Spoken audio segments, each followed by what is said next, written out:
I will be exploring the Marxist film theory in Parasite and The Second Mother, specifically with their portrayal of the interaction between domestic workers and their employees in unique ways. Parasite, from 2019, taking place in South Korea, depicts a family slowly invading the house of a richer family, having the goal of demonstrating the difficulties of those in economically unfavorable situations in Korea and their inability to transition social classes. The movie had great acclaim both nationally and internationally for portraying the social differences in South Korea specifically, which was something that had not gotten as much attention before this film. South Korea has suffered with a large amount of inequality in recent years, which is seen through the semi basements which many people have started to live in. As stated by the director of Parasite, semi basement means you're half above ground, half beneath it. They still want to believe that they're overground, but carry this fear that they'll fall completely below. It's the limbo state that reflects their economic status. Despite this, the country also developed quickly and has a large focus on technology development as a whole, which leads to a large amount of competitiveness. The Second Mother from 2015 takes place in Brazil and depicts the unique domestic worker conditions and treatment with the unspoken rules of how they should behave, being a huge hit in Brazil, but also demonstrating to international audiences this reality which has become so far from their own.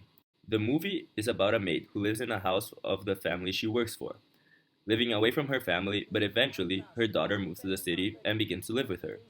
The movie bases itself on a common event in Brazil, where people from the northeast move to the southeast to big cities such as Sao Paulo to look for jobs.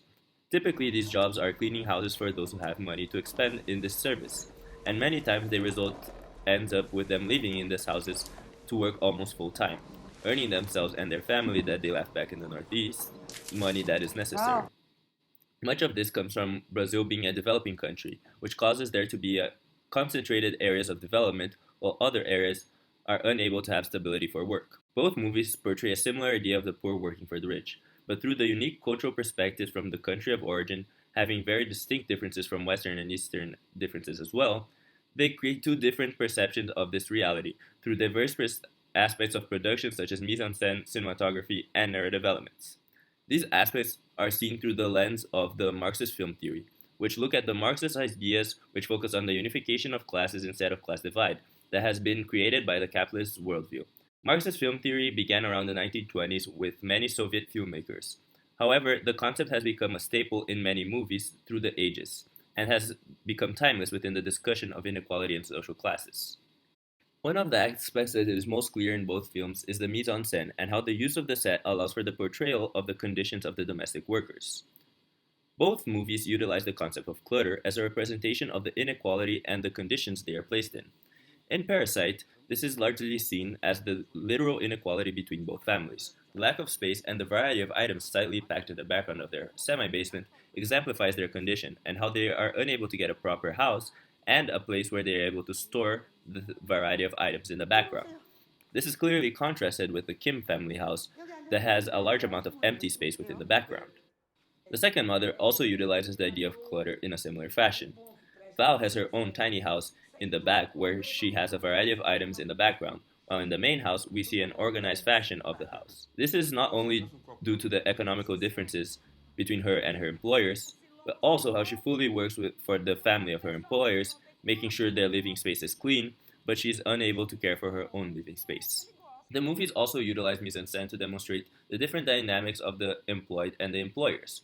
Within Parasite and The Second Mother, we see the employers constantly being in a perceived pattern of the public and social zone, rarely coming into contact with each other. In The Second Mother, we even see Fabinho rejecting a hug from his mother, showing that despite having a higher status, they lose a connection with each other. In contrast with this, we see the employees having a constant breach of their personal space, in more close contact with others, which represents both the lack of privacy but also the deeper connection with others. This connects essentially to a concept brought up by Bong Joon-ho. But if the rich house feels like an isolated castle, the poor house couldn't have any privacy, because the gap between the rich and the poor really draws from access to privacy. The cinematography within both films is essential towards the portrayal of the interaction between workers and the conditions in which they are placed in. In The Second Mother, we see one of the large focuses being on the differential treatment within the interactions, specifically of her own daughter and Fabinho. This is done through the pan where the camera moves back and forth, demonstrating a transition in Val's treatment between both of them. This represents how they feel the need to act a certain way around their employers, as well as specifically the need for Jessica to follow the unspoken rules of the house, which was one of the goals of the director. As she said, I was looking to speak of a game, a compilation of rules that we all play, we're all accomplices of, but individually we are not guilty. The cinematography is also used to enhance the aspect of being stuck within a situation of the workers. They are unable to free themselves from the conditions which they are placed in. In Parasite, we see the use of the type framing when the characters are in the semi basement, which not only exemplify the lack of literal space, but the idea that they are stuck within a situation, confined by the framing of the camera as if it is a wall. Both films utilize the idea of being stuck through the idea of framing through bars as well. In Parasite, this is done in a short moment, looking out of the window. However, in The Second Mother, this is clear through a longer scene of Val in a conversation with her daughter. The metal bars represent a similar construction to that of a prison, which emphasize the idea of being trapped. The Second Mother enforces the same idea of hopelessness and being unable to change the situation through a bird's eye view shot of Jessica. This shot emphasizes how she's unable to change anything of her mother's workplace and is unable to transition away from it at that moment. In Parasite, however, the cinematography also emphasizes the idea of not belonging. Specifically, this is done through the son, who looks out the window just before the climax of the resolution. He stares out, questioning his belonging, and we see a reflection of himself. This represents how he won't change. The fact that he's standing there at that moment, in the grand scheme of things, does not really matter, as he will be unable to reach the same point. One of the narrative elements that is used in both films is the plant and payoff, where the plant is established early in the film with the intent of having a strong meaning in the later stages. In Parasite, we see the idea of plant and payoff with the concept of smell. We see smell be the key problem within the infiltration of the family into the Kim household, and one of the main dividing factors between the families. Specifically, the director chose this because the jobs that these characters take, tutoring, housekeeping, and driving, feature a rare moment where the rich and the poor are together in a very private space, and so close to one another that they can smell each other. It was kind of the perfect device for this story. The smell is used as a method in which the employers feel superior and differentiate themselves, which propels the final scenes of the movie, where the character finally breaks and stops behaving by the rules, because of the reoccurring judgment based on the smell. In The Second Mother, we see the idea of plant and payoff with a pool. The pool is presented right in the beginning, as this area that Val is unable to enter, and gives this idea of a sacred place, becoming a symbol of what separates the working and the upper class. Jessica eventually enters the pool, which seems to cause the main conflict to accelerate, eventually causing the pool to be cleared out, as Barbara said to have seen a rat, which is implied is because she considers Jessica dirty. This propagates Val, similarly to in Parasite, though not to the same extent, to break the rules. She enters the pool as a celebration and a protest, demonstrating that she has moved on from the idea of working for someone else, and instead wanting to stay with her daughter. Both of these plans present their payoff within one of the most crucial parts of any movie, the third act. The resolution of these stories demonstrate the main differences between the cultural perspectives. Parasite from South Korea portrays a pessimistic ending, where although we are given the idea of a plan, we are able to see that this is an illusion, a dream that will likely never be reached.